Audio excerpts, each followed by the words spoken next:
আমরা মুসলমান, মুসলিম ঘরে জন্ম নেওয়ার পরে আমাদের যে দায়িত্ব কাজ বা যেগুলো থাকে সেগুলো আমরা কতটুকু মুসলমান দাবিতে করি আর কতটুকু না করি সে বিষয়টা তো আমাদের জানা দরকার। এই যে শেষ নবীর উম্মত, আমরা মুহাম্মদ সাল্লাল্লাহু আলাইহি সাল্লামের উম্মত হিসেবে দাবি করি যে আমরা তার উম্মত, শেষ নবীর উম্মত। এই উম্মত হওয়া যে সৌভাগ্য আল্লাহ তাআলা আমাদেরকে দিয়েছেন, এই নিয়ামতের শুকরিয়া আদায় করেই তো শেষ করতে পারবো না। কারণ আল্লাহ চাইলে তো অন্য নবীর উম্মত হিসেবে আমাকে দুনিয়াতে পাঠাইতে পারতেন। যেরকমের মুসা আলাইহি ওয়াসাল্লাম তুর পাহাড়ে যখন আল্লাহর সাথে কথা বলতে যাইতেন, তখন একদিন আল্লাহকে তিনি প্রশ্ন করছিলেন, তুকাল্লিমু মাই হাল তুকাল্লিমু আহাদান গায়রি, হে আল্লাহ, আপনি কি শুধু আমার সাথেই কথা বলবেন, না আরো কারোর সাথে কথা বলবেন, না শুধু আমার সাথেই কথা বলবেন? কে প্রশ্ন করছিল? মুসা আলাইহি ওয়াসাল্লাম। আল্লাহ তখন বলছিলেন, মুসা আলাইহিস সালাম তাকে প্রশ্ন করার পর মুসা আলাইহিস সালাম ভাবছিলেন হয়তো তুর পাহাড়ের নিচে আমি, আল্লাহ হয়তো তুর পাহাড়ের উপরে। আল্লাহর কাছে মুসা আলাইহিস সালাম প্রশ্ন করছিলেন, আইনা আনতা ওয়া আইনা আনা, আমি কোথায় এবং আপনি কোথায়? তখন আল্লাহ সুবহানাহু ওয়া তাআলা বলেছিলেন, বাইনি ওয়া বাইনাকা হিজাব, হে মুসা, তোমার মাঝে আর আমার মাঝে একটা পর্দা রয়েছে। কি রয়েছে? পর্দা রয়েছে। এটা কি সাধারণ পর্দা নয়। তখন মুসা প্রশ্ন করছিলেন সে পর্দাটার দূরত্ব কতটুকু হবে? তখন আল্লাহ সুবহানাহু ওয়া তাআলা বলেছিলেন, সাবঈনা আলফা মাররা, তোমার এবং আমার মাঝে যে পর্দা রয়েছে সে পর্দাটা 70 বছর বা 1000 বছরের রাস্তার দীর্ঘ মাইল পর্যন্ত, মানে রাস্তা পর্যন্ত পর্দা। এটা কি সাধারণ কোনো পর্দা নয়।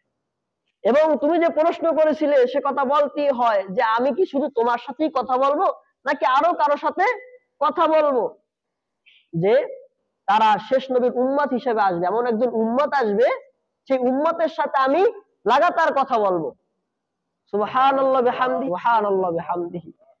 মানে মুসা আলাইহিস সালাম আল্লাহর সাথে কথা বলতেছেন, কথা বলার সময় তার কিছু শর্ত মানা লাগতো, জুতা খুলে প্রবেশ করা লাগতো, সময় মতো যাইতে হইতো, নির্দিষ্ট সময় থাকতো, ওই সময়ের ভিতর তার কথা শেষ করা লাগতো। কিন্তু আল্লাহ সুবহানাহু ওয়া তাআলা বলেছিলেন যে এমন একজন উম্মত আসবে তাদের সাথে আমি কথা বলবো, কিন্তু তাদের মাঝে আর আমার মাঝে কোনো পর্দা থাকবে না। সুবহানাল্লাহ বিহামদিহি। তখন মুসা আলাইহিস সালাম তাকে জিজ্ঞাসা করেছিলেন সে কথাটা কখন বলবেন? তখন আল্লাহ সুবহানাহু ওয়া তাআলা বলেছেন, ইযহুম ইয়াসজুদুন, তাদের সাথে আমি সিজদার মাধ্যমে কথা বলবো। সুবহানাল্লাহ। এবং এই উম্মতকে আল্লাহ তাআলা গভীর রাতে নাম ধরে ধরে ডাকে যে তোমার কি সমস্যা, তুমি আমাকে কিছু বলো, তোমার কি সমস্যা তুমি আমাকে বলো, আমি তোমার সমস্যার সমাধান করবো। ডাকে না? তাহাজ্জুদের সময় আল্লাহ ডাকে না? অবশ্যই ডাকে। আমরা কত সৌভাগ্যবান যে শেষ নবীর উম্মত হতে পেরেছি। আমি সূরা মুলুকের একটা আয়াত তেলাওয়াত করেছি, ইন্নাল্লাযীনা ইয়াখশাউনা রাব্বাহুম বিল গায়ব লাহুম মাগফিরাতুন ওয়া আজরুন কাবীর, যে যদি কোনো মুমিন ব্যক্তি, কোনো বান্দা আল্লাহকে না দেখা অবস্থায় অন্তরে বিশ্বাস আনে, দিলের ভিতরে বিশ্বাস রাখে, আল্লাহ সুবহানাহু ওয়া তাআলা তাকে মাফ করে দিবেন এবং তাকে বিরাট বড় একটি প্রতিদান দিবেন, পুরস্কার দিবেন। সুবহানাল্লাহ। আমরা আজকে মুসলিম ঘরে জন্ম নিয়ে মুসলিম সভ্যতার ভিতরে বড় হয়ে আমাদের সভ্যতা কোন দিকে যাচ্ছে একটাবার চিন্তা করেন, একটাবার চিন্তা করেন। আল্লাহ সুবহানাহু ওয়া তাআলা সূরা মুরসালাতের ভিতরে বলেছেন, আলাম নাজআলিল আরদা কিফাতা আহইয়া ওয়া আমওয়াতা, আমি কি তোমাদের জন্য জমিনকে ধারণ ক্ষমতা বানাইনি, মৃত এবং জীবিত উভয়ের জন্য? এই যে জমিনে চলাফেরা করি, এটা কার ইশারায়? আল্লাহর ইশারায়। আল্লাহই তো বানিয়েছে। তারপর আমরা আল্লাহকে ভুলে গিয়েছি, আল্লাহর নিজামতকে ভুলে গিয়েছি। তারপরে আল্লাহ তাআলা আবার তার প্রশংসা দিয়ে বলেন যে বান্দা কিভাবে আমাকে ভুলে থাকে, যে উম্মতকে আমি এত সুন্দর করে আদর করে ভালোবেসে মহব্বত করে বানিয়েছি। মুসা আলাইহিস সালাম তখন বলছিলেন, ইয়া আল্লাহ, আপনি যে উম্মত আপনার সাথে কথা বলবে, উম্মতকে আমাকে দেওয়া যায় না? কারণ মুসা আলাইহিস সালামের একটা অভ্যাস ছিল, ভালো কোনো জিনিস দেখলে তিনি চাইতেন যে আল্লাহ ওই জিনিসটাকে আমাকে দেওয়া যায় না? তখন আল্লাহ মুসাকে বলেছিলেন, তুমি তো অনেক আগে চলে আসছো, উম্মত কি তোমাকে দেওয়া যাবে না? কারণ নবীগণ সৃষ্টির পরে এই উম্মতকে আমি আলাদাভাবে সৃষ্টি করে রাখছি শেষ নবীর উম্মত হিসেবে। সুবহানাল্লাহ। দেখেন এই নবীর উম্মত কতটা দামি, আল্লাহ সুবহানাহু ওয়া তাআলা আমাদেরকে কতটা দামি করছে। তার আল্লাহ যে আমাদেরকে সৃষ্টি করেছেন, এই সৃষ্টির উৎসগুলো আমরা ভুলে গিয়েছি, যে আমরা কি করতেছি। তার যে আদেশগুলো ছিল, ওমা খালাকতুল জিন্না ওয়াল ইনসা ইল্লা লিয়াবুদুন, ইবাদত করা, সেটা থেকে আমরা আজকে বঞ্চিত হয়ে গিয়েছি, অবশ্যই বঞ্চিত হয়ে গিয়েছি। আল্লাহ সুবহানাহু ওয়া তাআলা সূরা মুরসালাতে বলেন, আলাম নাখলুকুম মিন মাইন মাহিন, আমি কি তোমাদেরকে নগণ্য পানি থেকে সৃষ্টি করিনি? আমি তোমাদেরকে সৃষ্টি করেছি। আল্লাযী খলাকা মিন মাইন মাহিন, আমি তোমাদেরকে নগণ্য পানি দ্বারা সৃষ্টি করেছি। এবং তোমরা কি অবস্থায় ছিলে? কুনতুম মাআম মাহিনা, আমি তোমাদেরকে নগণ্য পানি দ্বারা সৃষ্টি করেছি। সুম্মা দামা, অতঃপর তোমাদেরকে রক্তে পরিণত করেছি। সুম্মা ইজামা, সুম্মা মুজগা, তারপর আমি তোমাদের রক্তপিণ্ড করেছি। সুম্মা ইজামা, তারপর আমি তোমাদের কঙ্কাল বানিয়েছি। আসাকাইতু আলাইহি লাহমা, তারপর তোমাদের সেই কঙ্কালের ভিতরে আমি আমার কুদরত দ্বারা গোশত জড়িয়ে দিয়েছি। সুবহানাল্লাহ। কুনতা সগীরান, তুমি বড় ছোট ছিলে। কুনতা সগীরান ফাকাব্বার, আমি তোমাকে বড় বানিয়েছি। কুনতা সগীরান ফাকাব্বার, আল্লাহ বলছে আমি তোমাদেরকে বড় বানিয়েছি। এমন কি কেউ আছে আল্লাহ তাআলা আমাদেরকে বড় বানিয়েছে? তারপরে আল্লাহ বলে কুনতা দাঈফান, তুমি বড় দুর্বল ছিলে, বড়ই দুর্বল ছিলে, আমি তোমাকে শক্তিবান করেছি। কুনতু জাহিলা, মার পেট থেকে তুমি অজ্ঞ আসছিলে। ফাআল্লামতুক, আমি তোমাকে শিক্ষা দিয়েছি। আজকে তুমি গ্রাজুয়েট করেছো, বড় শিক্ষা অর্জন করেছো। ফাআল্লামতুক, আমি তোমাকে সেই শিক্ষাটা দিয়েছি, অন্য কেউ দেয়নি, আমিই দিয়েছি। কুনতা মিসকিনান, তুমি যখন দুনিয়াতে আসছিলে তুমি অনেক অসহায় ছিলে। কি ছিলে? অসহায় ছিলে। কেমন অসহায়? ফালাকা সিন্নুন তাক্তা, তোমার দাঁত ছিল না যে তুমি কাটবে। ওয়ালাকা লিসানুন তামতিক, তোমাদের জিহ্বা ছিল কিন্তু বাক শক্তি ছিল না। আমাদের জিহ্বা ছিল জন্মের পরে, কিন্তু আমাদের বাক শক্তি ছিল না। বাক শক্তি কে দিয়েছে? আল্লাহ দিয়েছে। ওয়ালাকা উযুনুন তাসমা, তোমাদের কান ছিল কিন্তু শ্রবণ শক্তি ছিল না। আমাদের কান ছিল জন্মের পরে, কিন্তু আমাদের শ্রবণ শক্তি ছিল না। ওয়ালাকা আইনুন তানজুর, তোমাদের চক্ষু ছিল কিন্তু দৃষ্টি শক্তিমান ছিল না। আমি সেটা দিয়েছি। কে দিয়েছে? আল্লাহ দিয়েছে, আমি সেটা দিয়েছি। ওয়ালাকা আকলুন তুমাইয়িজ, তোমাদের মগজ ছিল কিন্তু মগজে ভালো মন্দ বোঝার ক্ষমতা তোমাদের ভিতরে ছিল না। ওয়ালাকা কলবুন তাতাফাক্কার, তোমাদের ভিতরে ছোট্ট একটি হৃদয় ছিল, একটি কলব ছিল, দিল ছিল, সেটার ভিতরে চিন্তা কি জিনিস তুমি বুঝতে না। চিন্তা কি জিনিস সেটা কি তুমি বুঝতে না। আমি বোঝার ক্ষমতা দিয়েছি। ওয়ালাকা ইয়াদুন তাফতিশ, তোমাদের হাত ছিল কিন্তু তোমরা কোনো জিনিসকে স্পর্শ করতে পারতে না, ধরতে পারতে না। পারতাম? ওয়ালাকা রিজাইলুন তামশি, তোমাদের পা ছিল কিন্তু তোমরা চলাফেরা করতে পারোনি। আমার কুদরত ধারাই তোমরা চলাফেরা করতে পেরেছো। ওয়ালাকা রিজলুন তামশিক, পা ছিল তোমরা চলাফেরা করতে পারত না। ফাকাদে তাতাহাররাক, তোমরা শুধু সামান্য কি করতে পারতে? নড়াচড়া করতে পারতে। ফাগনাইতুক, আমি তোমাদেরকে স্বয়ং সম্পূর্ণ করেছি। সুবহানাল্লাহ, আমি তোমাকে স্বয়ং সম্পূর্ণ করেছি। আল্লাহ বলছে আমি তোমাকে স্বয়ং সম্পূর্ণ করেছি। তারপর আল্লাহ তাআলা বলছেন তুমি যখন পৃথিবীতে আসবে, আসার সময় আমি দুনিয়াকে এমন ভাবে একটা ভালোবাসা সৃষ্টি করে দিয়েছি তোমার জন্য, যা তুমি কখনো কল্পনাই করতে পারোনি। তুমি পৃথিবীতে আসার পরে তোমার জন্য মানুষের কাছে কত মায়া মহব্বত ভালোবাসা সৃষ্টি করে দিয়েছি, পয়দা করে দিয়েছি। তুমি কি একটাবার চিন্তা করছো? দেখেন তো, আমরা যখন ছোট্টবেলায় দুনিয়াতে আসছি মায়ের পেট থেকে, তখন আমাদেরকে কত মানুষ আদর যত্ন করত, আর এখনো কত মানুষ আমাদেরকে ভালোবাসে। কার ইশারায়? কার জন্য? আল্লাহর জন্য। একটাবার চিন্তা করে দেখছেন? তুমি যখন দুনিয়াতে আসছে কিছুই খেতে পারতে না, আমি তোমাকে এমন ভাবে একটা দুধের ব্যবস্থা করে দিয়েছি যে দুধের ভিতরে কোনো ভেজাল নাই। দুনিয়া তোমাকে ভেজাল খাওয়াইতে চাইছে, কিন্তু আমি তো তোমাকে ভেজাল খাওয়াইনি। তোমার মায়ের দুধ তোমাকে পান করিয়েছি, যে দুধ পান করলে ঠান্ডা গরম, যদি ঠান্ডা প্রয়োজন থাকতো সেখানে অটোমেটিক ঠান্ডা লাগতো। ক্ষুধার প্রয়োজন হলে দুধ পান করলে ক্ষুধা মিটে যেত। যদি গরমের প্রয়োজন হতো ঠান্ডা বেলায়, শীতের বেলায় মায়ের দুধ গরম প্রয়োজন হয়ে যেত। মায়ের দুধ খেয়ে কখনো ঠান্ডা লাগছে এরকমের রেকর্ড আছে? নাই। মায়ের দুধ খেয়ে বাচ্চার মুখ পুড়ে গেছে এরকমের রেকর্ড আছে? নাই। আল্লাহ সুবহানাহু ওয়া তাআলা তার কুদরত ধারা দেখেন কিভাবে আমাদেরকে সৃষ্টি করছে। কিভাবে আমাদেরকে খাওয়ার ব্যবস্থা করছে, যে আল্লাহর নাফরমানি কিভাবে আমরা করি, কিভাবে আমরা করি। আমরা তো সাধারণ এক ফোঁটা পানি, নগণ্য পানি থেকে সৃষ্টি হয়েছিল, আর আজকে তার দুনিয়াতে চলাফেরা করতে সব জায়গায় তার নাফরমানি করি। নামাজটা পর্যন্ত ঠিক মতন আদায় করি না, নামাজ জীবন থেকে আদায় করি না। তারপরে আপনার এই পুরা জীবন হায়াতের জিন্দেগিতে আল্লাহ সুবহানাহু ওয়া তাআলা আপনার আপদ বিপদ সব সময় আপনার সঙ্গে থাকে। আকরাবু মিন হাবিলিল ওয়ারিদ, আল্লাহ তো তোমাদের ঘাড়ের রগের সাথে আছে, বরঞ্চ তোমার সাথেই আছে সব সময়, ঘাড়ের রগের সাথেই আছে আল্লাহ। আল্লাহকে তো দূরে মনে করো না, আল্লাহ তোমার চিন্তা ধারণারও কাছে, তোমার চিন্তা ধারণারও কাছে আল্লাহ। আল্লাহর সাথে নাফরমানি করো, রাত নাই দিন নাই এক করে দুনিয়ার পিছে খেটে যাচ্ছ। হায় দুনিয়া, হায় দুনিয়া।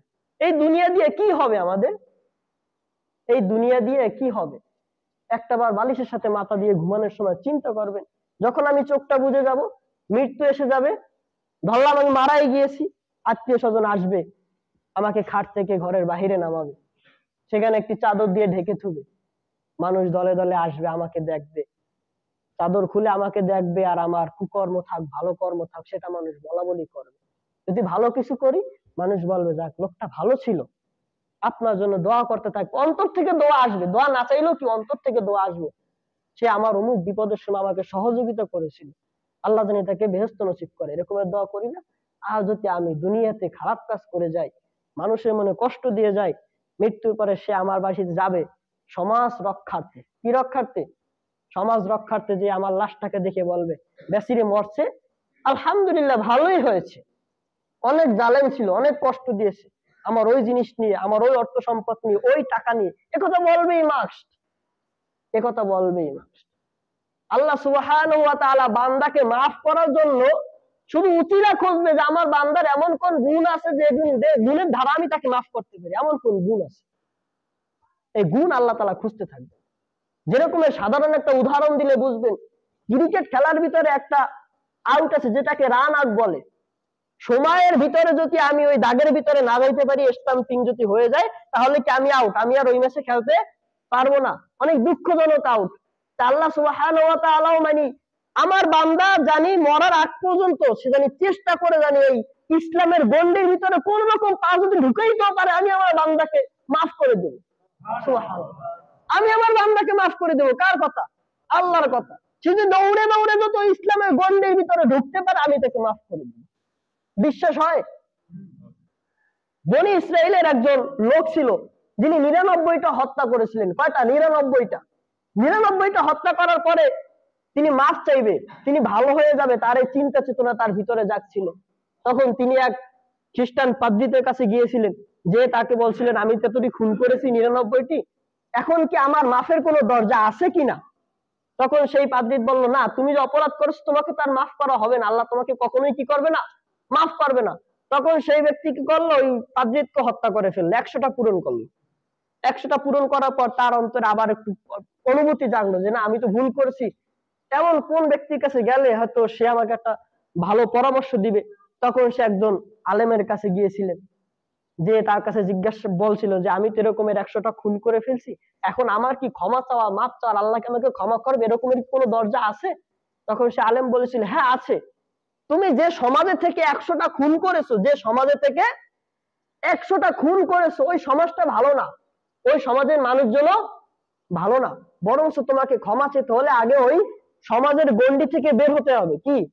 তুমি আর ওই এলাকায় যেতে পারবা না, তুমি অন্য এলাকায় যে ওই এলাকা একটা স্থান দেখিয়ে ওখানে যাও, ওখানে কিছু মানুষ আছে যারা আল্লাহ ইবাদত করে, আল্লাহর বন্দেগী করে, সেখানে যাও। তখন সে বলল ঠিক আছে, সেখানে যে আমি আল্লাহর কাছে তওবা তিল্লা করলে আল্লাহ হয়তো তোমাকে মাফ করবে। তারপর সে হুজুরের দরবার থেকে বের হয়ে, আলেমের দরবার থেকে বের হয়ে, আলেম যে এলাকার কথা বলেছে সে এলাকায় যাচ্ছে, প্রতিমধ্যেই সে ইন্তেকাল করেছে। ইন্তেকাল করার পর দুই দল ফেরেশতা আছে, একজন জাহান্নামী ফেরেশতা আর একদল জান্নাতি ফেরেশতা। এ জাহান্নামের দিকে টানে, এ জান্নাতের দিকে টানে, যে এ তো আজীবন অপরাধ করছে, একে আমরা জাহান্নামে নিয়ে যাব। আর জান্নাতি ফেরেশতারা বলল, এ কিছুক্ষণ আগে আল্লাহর কাছে মাপ চাই, ইসলামের গণ্ডির ভিতরে ঢুকেছে। সুবহানাল্লাহ। একে আমরা জান্নাতে নিয়ে যাব। এই নিয়ে দুই ফেরেশতার ভিতরে কারাকারি। কিছুক্ষণ পর মানুষ রূপে একজন লোক এসে তাদেরকে বলল, তোমরা এটা নিয়ে কি সমস্যা, কি সমাধানে আসো। তখন বলল যে এই অবস্থা। তখন তাদেরকে বলল যে তোমরা পথ মাপো, এখান থেকে ওই হুজুরের পথ কতটুকু আর এখান থেকে ওই গ্রামের পথ কতটুকু। দেখো, যদি এখান থেকে গ্রামের পথ কাছে হয় তাহলেও বোঝা যাবে যে উনি ইসলামের গণ্ডির ভিতরে ঢুকে গিয়েছে, ওই এলাকার ভিতরে ঢুকে গিয়েছে। আর যদি এলাকার পথ দূরে হয় তাহলে বোঝা যাবে উনি এখন ইসলামের গণ্ডিতে আসতে পারেনি। তখন মাপামাপি শুরু হলো। মাপার পরে দেখা গেল যে তিনি এলাকার প্রতি এক দিক অবস্থায় আগান। সুবহানাল্লাহ, এক বিঘা অবস্থায় আগান। আল্লাহ সুবহানাহু ওয়া তাআলা তার জিন্দেগীর গুনাহ খাতা মাফ করে জান্নাতি ফেরেশতারা তাকে নিয়ে গেল। সুবহানাল্লাহ। আমাদের পুরা হায়াতটা নষ্ট হয়ে যাচ্ছে। এই হায়াতটাকে যদি দৌড়ে দৌড়ে দৌড়ে দৌড়ে দিনের কাজ করে আল্লাহর হুকুমগুলা মেনে যদি ওই দাগের ভিতরে ইসলামের গণ্ডির ভিতরে ঢুকতে পারি, অবশ্যই এই বিশ্বাস রাখতে হবে আল্লাহ আমাকে মাফ করবেই করবে। সুবহানাল্লাহ। যেভাবে এই ব্যক্তিকে, বনী ইসরাইলের ব্যক্তিকে আল্লাহ তাআলা মাফ করেছিলেন, সে আল্লাহ তো এখনো আছেন, আল্লাহ চেঞ্জ হয়েছে, সে আল্লাহ এখনো আছে। তাই যারা আছেন যুবক ভাই, যৌবনকে কোথায় নষ্ট করছেন, আমাদের জীবনটা কোথায় ব্যয় করছে। সামান্য একটা নগণ্য, এক ফোঁটা নগণ্য পানি দ্বারা আপনি সৃষ্টি হয়েছে, একটা নগণ্য পানি। আপনি বড় অসহায় ছিলেন, কিচ্ছু ছিল না আপনার, সব আল্লাহ তাআলা আপনাকে দিয়েছে। আজকে কার জোরে ঘুমিয়ে থাকেন, ফজর নামাজে আসেন, আপনাকে মসজিদে 5 বার ডাকা হয়, এলান দেওয়া হয়, আসো আসো নামাজের দিকে আসো। আমরা তো ভাবি মুয়াজ্জিন মসজিদে ডাকে, মসজিদে না গেলেই হয়। মুয়াজ্জিন তো মসজিদে ডাকে না, আপনাকে স্বয়ং আল্লাহ ডাকতেছে, তুমি নামাজের জন্য আসো। কে ডাকতেছে? আল্লাহ ডাকতেছে। আজকে যদি সাধারণ দুনিয়ার কোন ক্ষমতাধর ব্যক্তি আমাদেরকে ডাক দেয়, তাহলে আমাদের লঙ্গি কাপড় চুপড় ঠিক থাকে না, পায়জামা ঠিক থাকে না। বাস্তব কিনা? দুনিয়ার কোন ক্ষমতাধর ব্যক্তি যদি আমাদেরকে ডাক দেয় যে তোমার অমুক ক্ষমতাবান ব্যক্তি ডাকছে, তাহলে আমাদের লঙ্গির অবস্থা ঠিক থাকে না অনেকে।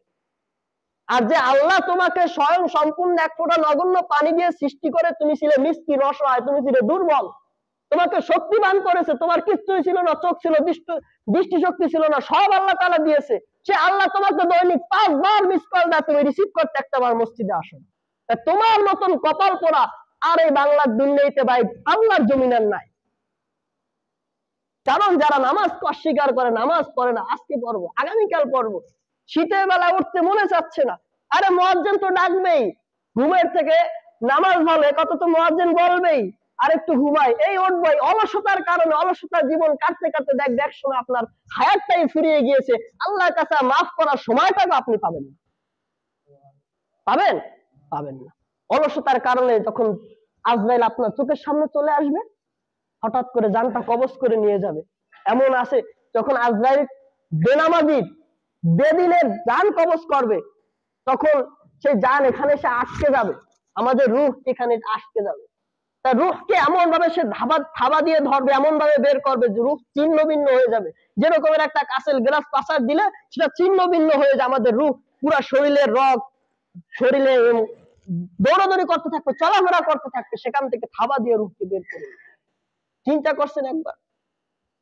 একটাবার ভেবে দেখেন যে আল্লাহ দুনিয়াতে সবকিছু আল্লাহর ভক্ষণ করে জন্মের পর থেকে সামান্য এক ফোঁটা নগণ্য পানি দ্বারা সৃষ্টি হয়ে কার বড়াই করতেছি, কার পিছনে দৌড়াচ্ছি। 5 বার আল্লাহ আমাকে ডাকে, 5 বার আল্লাহ আমাকে ডাকে।